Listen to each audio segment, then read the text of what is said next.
High বন্ধুরা, চলে এলাম একটা নতুন ব্লগ নিয়ে। তবে আজকের ব্লগটা একটু অন্যরকম হতে চলেছে। অন্যদিন ব্লগগুলো যেরকম আমার সকাল থেকে প্রত্যেক দিনের কাজ, তার সাথে নানান রকমের গল্প থাকে, আজকে তো গল্প অবশ্যই থাকবে। তার মধ্যে থাকছে প্রতিদিনের ব্যস্ত জীবনের মধ্যে একটা ছোট্ট ভালো মুহূর্ত আমাদের কাছে তুলে ধরেছি। দেখতেই পাচ্ছ, রেডি হয়ে আমরা বাইক নিয়ে বেরিয়ে পড়লাম একটু মুড ফ্রেশ করতে। কোথায় যাচ্ছি সেটা এখন বলবো না, সেটা তোমরা ভিডিওর মাধ্যমে দেখতে পাবে। তো ভিডিওটা দেখতে থাকো এবং আমাদের ছোট ছোট মুহূর্তগুলোকে তোমরাও ভিডিওর মাধ্যমে উপলব্ধ করতে থাকো। যদিও আমি আগের বছর এই জায়গাটাতে গেছিলাম, আমাকে বারবার মুগ্ধ করে জায়গাটা, তবুও তখন সে বছর বাচ্চাটা অনেক ছোট থাকাতে সেভাবে সে অতটা ফিল করতে পারেনি জায়গাটা। জানি না এবছর কতটা পারবে, সেটা তোমরা দেখে বুঝতে পারবে ভিডিওর মাধ্যমে যে সে কতটা ভালোবেসেছে জায়গাটা, তার কতটা ভালো লেগেছে।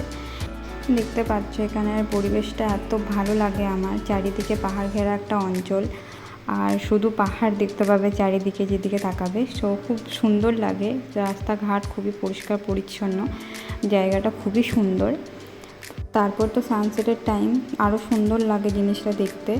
জানি না ফটোর মাধ্যমে বা ভিডিওর মাধ্যমে কতটা তুলে ধরতে পারছি, কিন্তু সামনে দারুণ লাগছিল দেখতে। তো চলো, আমরা প্রায় সামনে চলে এসেছি জায়গাটার। এখানে এই দিকটাতে রাস্তাটাতে সব মেডিকেল কলেজ বা সিনেমা হল সব কিছুই পড়ে, যেগুলো আমাদের কোয়ার্টারের প্রায় 2 কিলোমিটারের মধ্যেই পড়ছে। তো এই দেখো জায়গাটা আমরা পৌঁছে গেছি।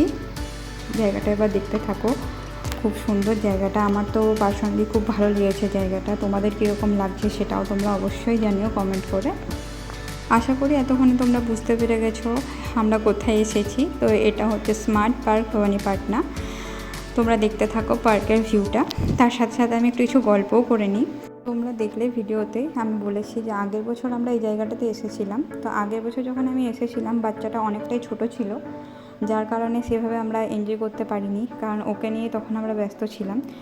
আর এবছর সেটা অতটা প্রবলেম হয়ে ওঠেনি, যার জন্য একটু এনজয় করতে পেরেছি। আর ওদের মধ্যে দিয়ে আমাদের ছোটোবেলাটা নতুন করে দেখা হয়, তাই পার্কে এসে নিজেদের ছোটোবেলাটাকে অনেক মনে পড়ে। ছোটোবেলা কেন, আমার তো এখনও খুব ভালো লাগে পার্কে যেয়ে সব কিছুকে নতুনভাবে এনজয় করা। আমিও যেমন আমার ছোটোবেলায় ফিরে যাই মনে হয়। চলো এবার তোমরা দেখতে থাকো যে আমরা কিভাবে কি এনজয় করছি সমস্তটাই।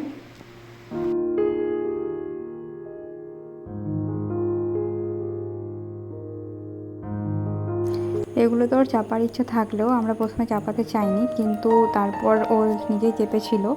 পর মুহূর্তে বুঝতে পারে যে ও এগুলোতে কমফোর্টেবল নয়, তাই জন্য ওকে নামিয়ে নেওয়া হয়েছিল কিছুক্ষণ পরেই।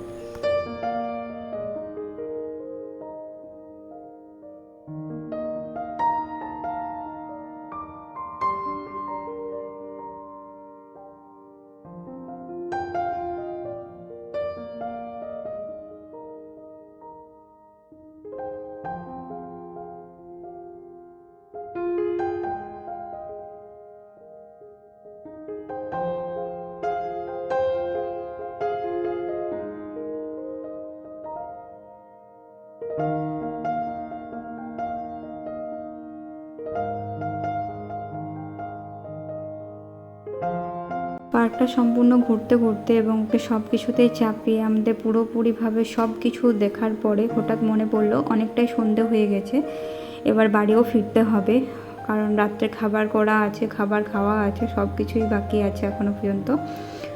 আবার দেখতে পাই আকাশ অনেক মেঘও এসেছে, যার কারণে আরও তাড়াহুড়ো করছিলাম যে বাচ্চাটা আছে তাড়াতাড়ি বাড়ি ফিরতে হবে, কোনো রকমভাবে যাতে বৃষ্টিতে না ভিজে যায়, কারণ কোনো কিছুই নিয়ে আসিনি, বৃষ্টিতে ভিজে গেলে খুব মুশকিল হবে।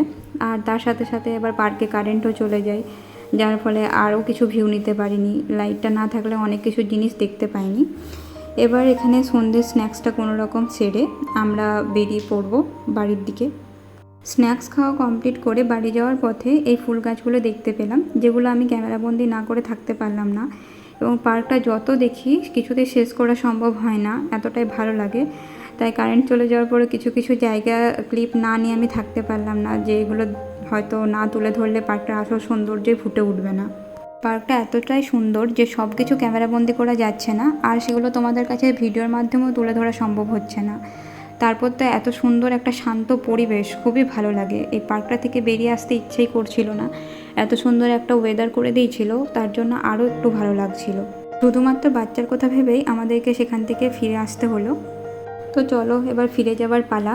ও তো সবাইকে টাটা করে নিল। এখানে যারা পার্কের কর্মচারী দিদিগুলো আছে, যাদের জন্য পার্কটা আজ এত সুন্দর এবং পরিষ্কার পরিচ্ছন্নতা, সেগুলোকে বজায়ও রেখেছে তারা, তো তাদেরকেও টাটা করলো এবং বাড়ির পথে রওনা দিলাম। তবে আমরা আসার সময় যে পথ দিয়ে এসেছি সেই পথ দিয়ে আর ফিরে যাইনি, এটা একটা অন্য পথ দিয়ে ফিরে চললাম, কারণ আমাদের আরও অনেক কিছুই প্ল্যান ছিল মার্কেটিংয়ের, যেটা হয়তো এই ওয়েদারের জন্য সম্ভব হয়ে ওঠেনি, কারণ ওয়েদারটা খুবই খারাপ ছিল, আর সাথে বাচ্চা থাকার জন্য তো অনেক প্রবলেম হতে পারে, তাই আমরা তাড়াতাড়ি ফেরার চেষ্টা করলাম।